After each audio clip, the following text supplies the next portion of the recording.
Baik, kita lanjutkan dengan hikmahnya Ibn Atha'illah As-Sakandari. Kita sudah sampai kepada hikmah yang keberapa ini? Hikmah yang ke-23. Al-hikmatu tsalitsah wa 'ashrun. Hikmah yang ke-23. Qala al-musannif rahimallahu ta'ala nafa'ana Allah bihi wa bi ulumihi wa bi ulumi masyaikhihi fid dharaini. Amin. Ila anqal la tataraqqab faraghal aghyari fa inna dhalika yaqta'uka an wujudil muraqabati lahu fima huwa muqimuka fihi. La tataraqqab faraghal aghyar. Jangan engkau menanti-nanti terlepasnya dirimu dari dunia.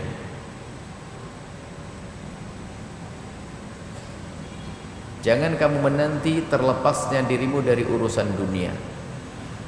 Oh, kamu di dunia, tentu urusanmu dengan dunia. Artinya apa? Jika engkau ingin melakukan kebaikan untuk mendekatkan diri kepada Allah, untuk beribadah, jangan nunggu terlepasnya dirimu dari dunia, karena engkau tidak akan terlepas dari dunia.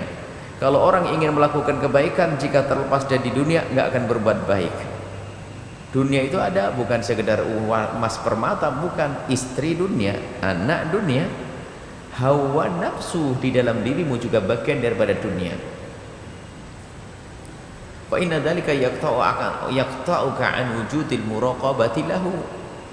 Yang ingin mendekatkan diri kepada Allah nunggu atau menanti terlepasnya dia dari urusan dunia, maka itu akan memutus dia dari maqam muraqabah.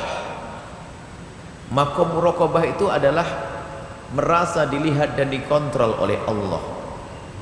Jadi kalau kita mau berbuat baik kok nunggu tuntas kerjaan, nggak beres-beres. Jadi jangan nunggu esok hari jika ingin berbuat baik. Ada orang ingin bersedekah,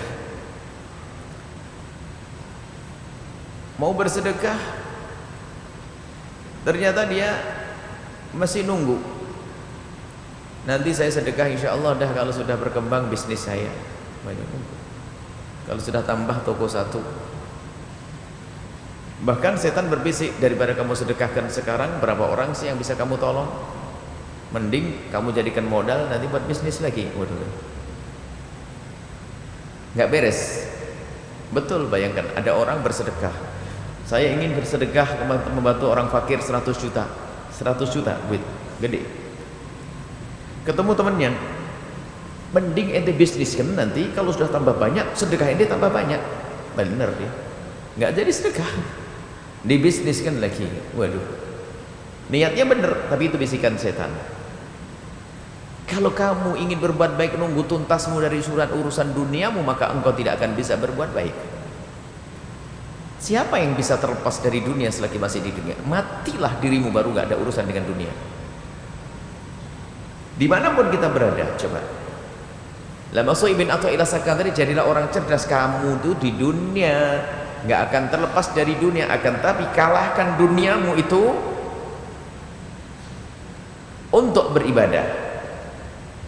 Jangan sampai gara-gara ngurusi dunia engkau terputus dari menjadi ahli muraqabah yang fima huwa muqimuka fihi, yang Allah itu telah menempatkan dirimu, memberikan kewajiban kepadamu di dunia ini adalah untuk mengabdi kepada Allah dan selalu dengan Allah. Wa ma khalaqtul jinna wal insa illa liya'budun. Itu tugasmu. Tugasmu adalah untuk mengabdi kepada Allah, untuk senantiasa dengan Allah. Ini tugas kita. Akan tapi ketahuilah, lah kalau orang ingin menjadi orang dekat kepada Allah, ingin beribadah kok saja kok nunggu selesai dari pekerjaan. Ya kapan selesai pekerjaanmu? Akan tapi kalahkan pekerjaanmu. Pastikan kamu bisa menggeser itu semuanya. Nah, ini orang kalau bekerja saja terus berantai loh ya, bersambung, sambung menyambung. Biasanya kalimatnya tanggung sekalian deh. Kan gitu. Sholat asar sekalian, sholat duhur sekalian. Mau nolong orang sekalian deh, ini sekalian. Nah, sekalian itu nanti maksudnya. Nunggu selesai, kapan selesaimu kamu urusannya dengan dunia. Akan tapi sekarang paksakan dirimu untuk bisa berbuat baik di sela-sela kesibukanmu urusan dunia. Baru itu benar. Sama orang mau ke masjid, saya mau ke masjid. Kenapa? Nunggu sepinya orang. Sebab di pinggir jalan banyak perempuan, takut saya keganggu. Oh, memang ini tempatnya manusia, ini bukan di hutan. Nunggu sepinya orang bagaimana? Atau saya mau ke masjid biar tidak riak, nunggu sepinya orang. Wah, enggak, masjid ini setan berbisik. Akhirnya apa? Oh, masih ada orang enggak jadi ke masjid. Ada orang enggak jadi ke masjid. Agar tidak ada orang, kamu di hutan sana. Masa selagi kita masih hidup, urusan kita adalah dengan dunia. Aghyar adalah dunia. Maka kalau engkau ingin berbuat baik, jangan nunggu dirimu terlepas dari dunia. Biarpun saat ini engkau masih berkecimpung dengan dunia, paksakan dirimu untuk bisa berbuat baik di saat engkau berurusan dengan dunia. Ini baru istimewa. Dalam banyak ini hal, kerjaan apapun yang Anda lakukan, untuk beribadah kan macam-macam. Ibn Attal juga sudah jelaskan kok, ibadah itu dibuat oleh Allah dengan macam-macam biar kita bisa milih mana yang mudah sesuai dengan pekerjaan kita kok. Dan setiap orang punya pekerjaan beda. Pekerjaan ini dengan pekerjaan ini ibadahnya berbeda-beda. Kemudahan dalam beribadah. Contoh saja kalau Anda jualan di pasar, lihat. Atau ada jaga toko, sama. Maka jangan sampai di saat kita itu, saya ingin beribadah nanti saja kalau sudah tutup toko. Kelamaan dong, tokomu buka terus 24 jam. Gimana kamu beribadah? Terus bagaimana? Pastikan jam sholat aku akan berhenti untuk sholat. Pastikan dibuat. Jangan sampai kamu berkata saya tidak ada waktu. Bohong kalau orang mengatakan tidak ada waktu. Untuk sholat di kita saja nggak berapa waktu. Sekarang oleh Allah dikasih perutnya sakit mau buang air, bilang nggak ada waktu. Aduh, mohon maaf ya Allah, saya tidak punya waktu untuk buang air. Bisa juga akhirnya. Sama untuk sholat pun bisa.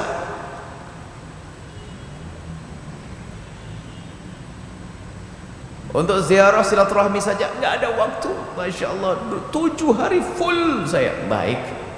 Ternyata apa? Siapa bilang masuk rumah sakit seminggu? Mana fullmu tadi? Hilang. Ada waktu nongkrong di rumah sakit seminggu, bayar lagi. Ada apa? Yang menjadikan tidak bisa adalah tidak ada kerinduanmu untuk mendekatkan diri kepada Allah. Nggak ada orang sibuk sampai tidak bisa ngapa-ngapain. Nggak ada. Cuman kenyataannya itu yang semestinya tidak sibuk malah lebih sibuk. Coba saja. Godaan itu kan godaan setan. Orang yang hidupnya pas-pasan itu lihat. Padahal tadi mau ngaji itu lihat, mau berangkat ngaji itu nyuci piring dulu, ini. Pasti bisa hadir pengajian. Ini seorang nyonya itu apa ini lihat. Bos ndak kerja apa-apa, ndak ngapa-ngapain, ndak nyuci piring, ndak ini, nggak bisa ngaji, nggak punya waktu. Innalillah. Ayo, ini penekanan Ibn Athaillah. Jangan untuk berbuat baik beralasan karena kamu sibuk. Kalau sibuk dunia itu siapa yang nggak sibuk? Kalau otoriti semakin sibuk, maka kalahkan kesibukanmu itu. Harus kau sisihkan waktu. Baik, setelah itu apa? Sisakan, aku harus bisa. Dan jika bahkan lebih dari itu, bahkan kalau engkau sadar dalam keadaan engkau berurusan dengan dunia pun engkau masih bisa dengan Allah kok. Misalnya Pak, sholawat saja kok nunggu nanti kalau sudah tidak ada kerjaan. Sambil kerja sholawatan juga masih bisa kok. Ada sebagian orang tobat nanti aja kalau sudah tua. Tobat kalau sudah tua. Bermasalahnya adalah pertama soal dia menjamin pasti bisa tua. Kedua adalah menganggap bahwasanya godaan dosa itu hanya di saat muda saja. Tua juga ada godaan kok.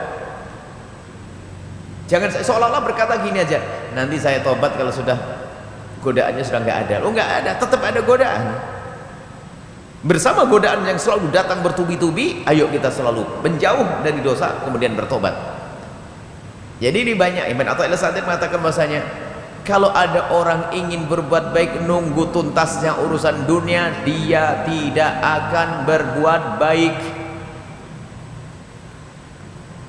Itu yang akan memutus dirimu dengan Allah. Akan tapi karena engkau cerdas, jadikan bekerjamu itu dengan Allah. Indah.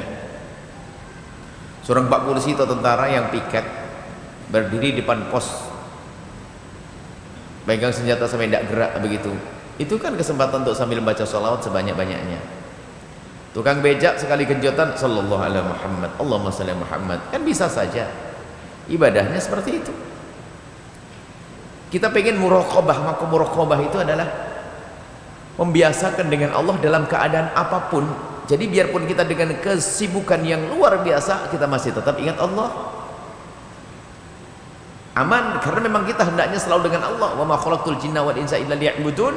Allah menciptakan jin dan manusia adalah untuk mengabdi kepada Allah, dan pengabdian kepada Allah bermacam-macam cara.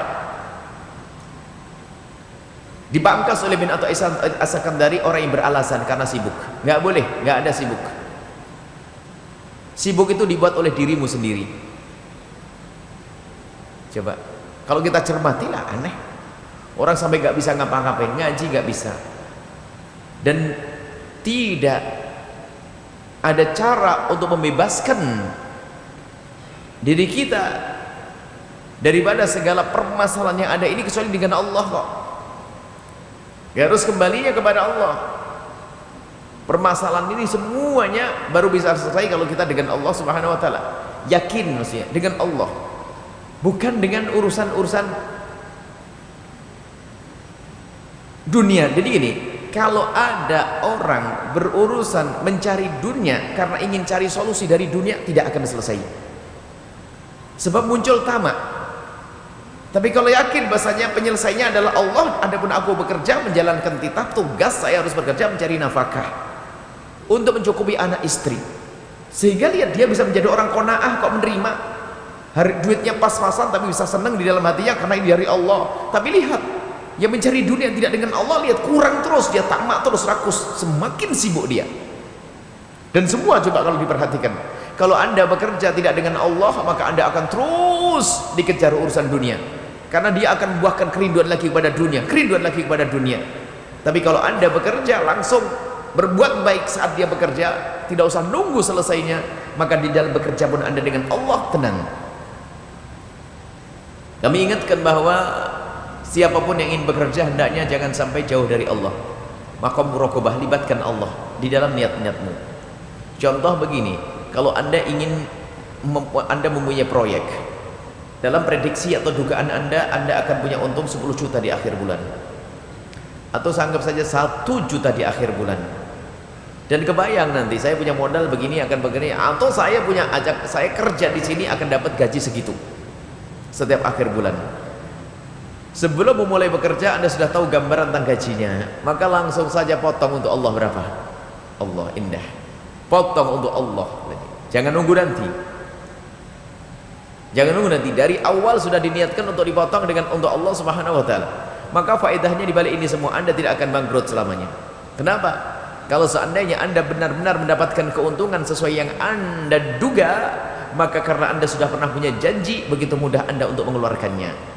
Dan jika ternyata usaha anda gagal, anda sudah punya niat, dan niat itu sudah ditulis oleh Allah sebagai pahala, dan pahala di akhirat lebih agung daripada penghasilan di dunia. Kemudian lebih dari itu, lihat setiap langkah anda untuk bekerja dalam kerjaan tugas kantor anda, karena anda sudah potong di ujungnya nanti, gajiku akan aku potong untuk Allah dan Rasulnya, maka semua langkah anda akan dihitung sebagai pahala. Seperti itu, indah. Jadilah orang cerdas. Makanya Pak, ingin berbuat baik jangan nunggu tuntas nanti. Sekarang sudah diniati, sekarang sudah dimulai. Nah, makanya niat itu di awal, merencanakan kebaikan itu di awal, bermaksud untuk melakukan kemuliaan di awal. Itu namanya innamal a'malu binniyat. Dari awal saya akan melakukan kebaikan begini, di awal aku niat untuk melakukan kebaikan.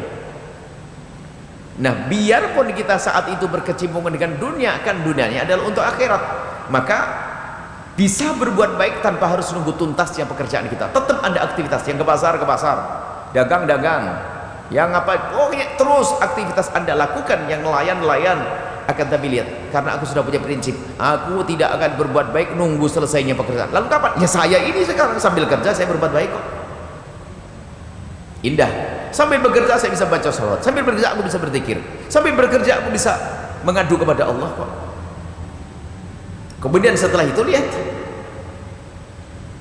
membuat perencanaan yang pasti untuk kayak belajar, menghadiri majelis ilmu, forum silaturahmi dan seterusnya.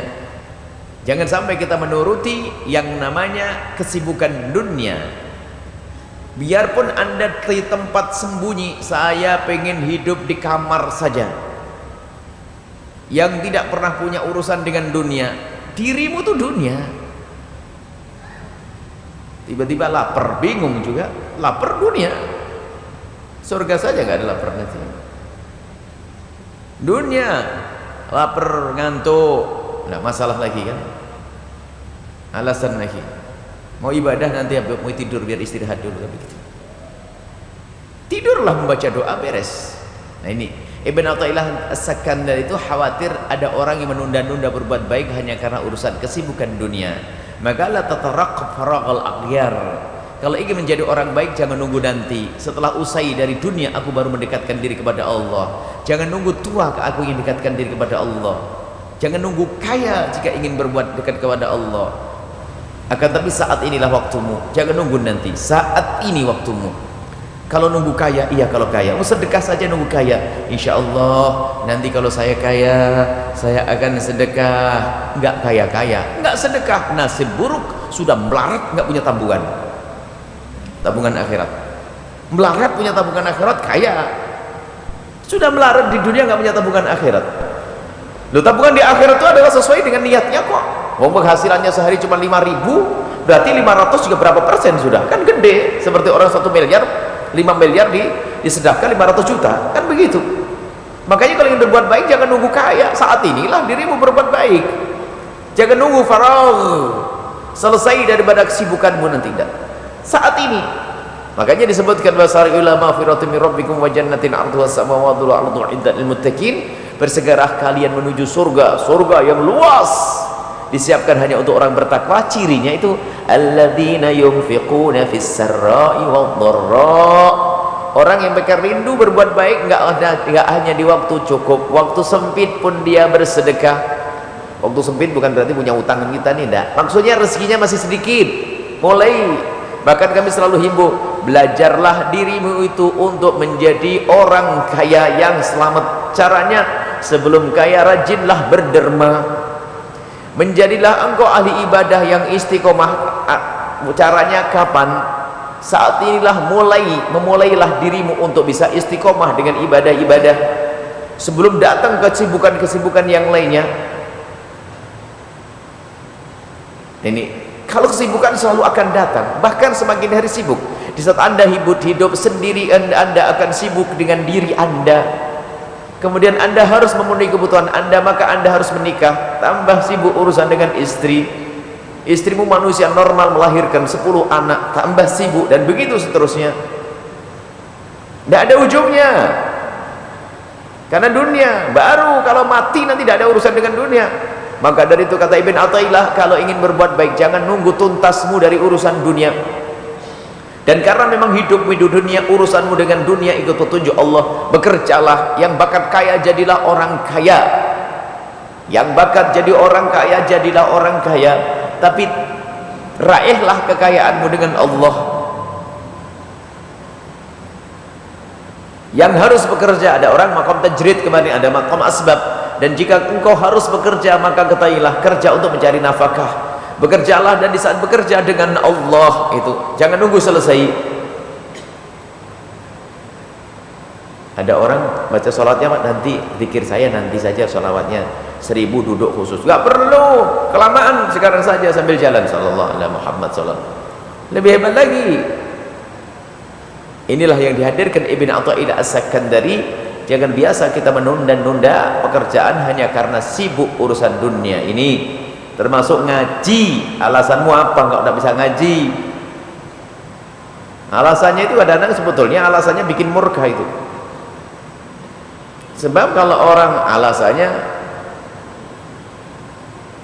saya punya istri di rumah, terus kamu ini orang bikin pusing karena punya anak. Anak jadi penghalang untuk kebaikan? berarti anakmu fitnah buatmu, bencana buatmu. Dulu kamu belum menikah, kamu di barisan pertama, nikah 2 hari saja sudah mundur ke barisan yang 5, sebulan paling ujung. Sekarang nggak kelihatan lagi, berarti suami istrimu itu fitnah. Kalau itu nikmat yang sesungguhnya akan menjadikan dirimu semakin baik. Kekayaan pun juga demikian. Dulu waktu melarat pakai sepeda engkol, rajin ngaji, kelihatan di situ. Rajin pakai sepeda, cedak kelihatan, masya Allah. Tapi giliran sudah mulai punya motor, jarang. Apalagi punya mobil, nggak kelihatan lagi, masya Allah. Lah ini fitnah.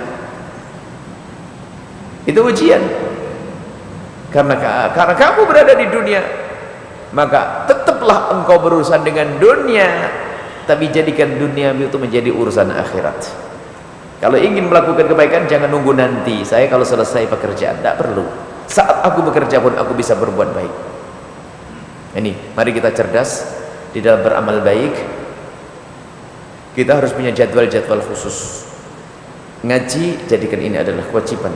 Karena para ibu-ibu, bapak-bapak, kalau ngaji begini ini pahalanya luar biasa gede, lebih gede daripada rokaat-rokaat yang kita dirikan. Kita itu bisa melakukan sholat banyak kalau Ramadan saja, sholat tarawih. Selebihnya pas-pasan. Tapi kita belajar seperti ini, maka ini ibadah.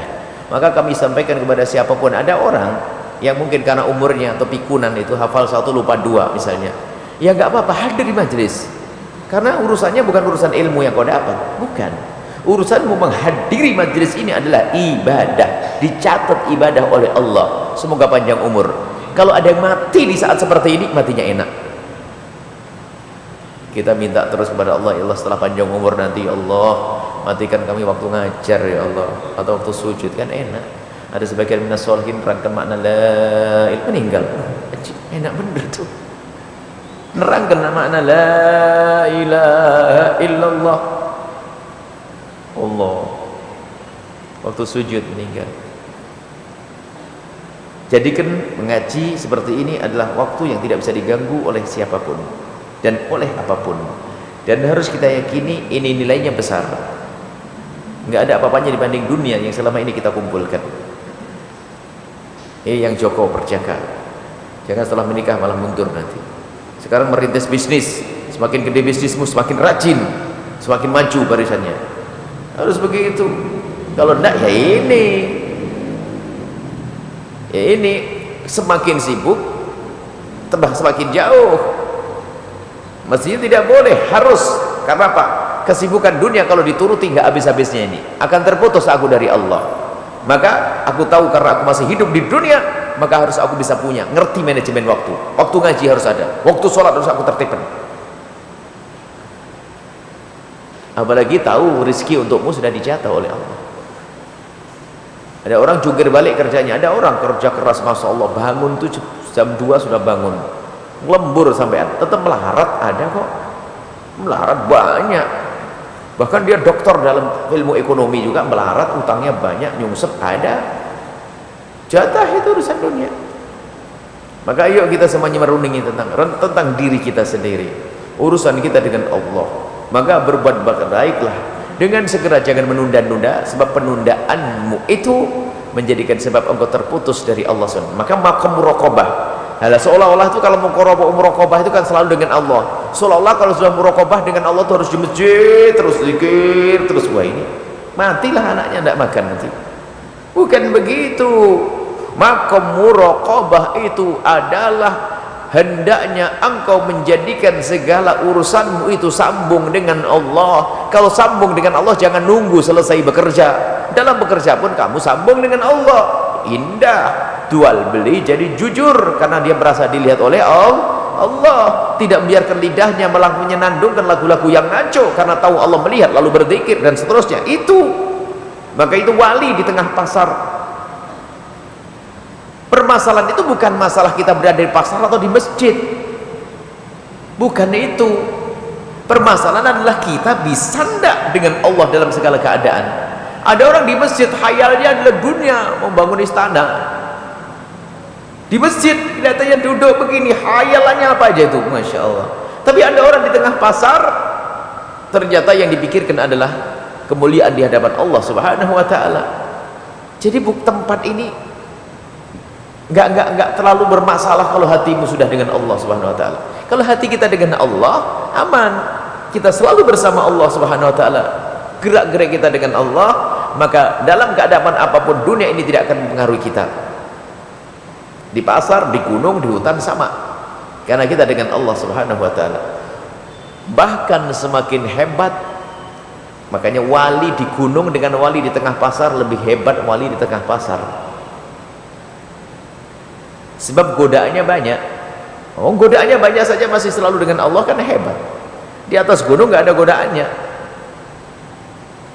Ini berarti semakin banyak godaan urusan dunia kita, kalau kita masih memaksa untuk dekat dengan Allah, ingat Allah, maka ketahuilah lebih hebat pangkatmu. Pangkat kita tinggi sekali di hadapan Allah, karena kita memaksakan dalam keadaan apapun, sesibuk apapun, kita masih bisa menyisihkan untuk Allah. Bahkan lebih dari itu Rasulullah pernah menyebutkan kepada Siti Aisyah, ajruki ala qadri nasabiki. Yang datang ke sini pakai mobil pahalanya gede, bensin yang dikeluarkan jadi pahala, tapi yang jalan kaki gede dengan capekmu, semakin capek gede, tapi jangan gara-gara semakin capek gede pahalanya, yang dari sumber jalan kaki nggak usah, biasa saja. Nggak usah. Jadi memang betul, artinya ibu-ibu yang datang ke sini semakin capek, para bapak capek, apalagi mungkin di dalam diri Anda ada sakit, waduh, indah, luar biasa. Sakit-sakit ngaji, karena dia pengen kemuliaan. Wah, lebih sakit, lebih capek, lebih gede di hadapan Allah. Dan itulah yang akan kita petik nanti di hadapan Allah di akhirat nanti. Wallahu a'lam bishawab.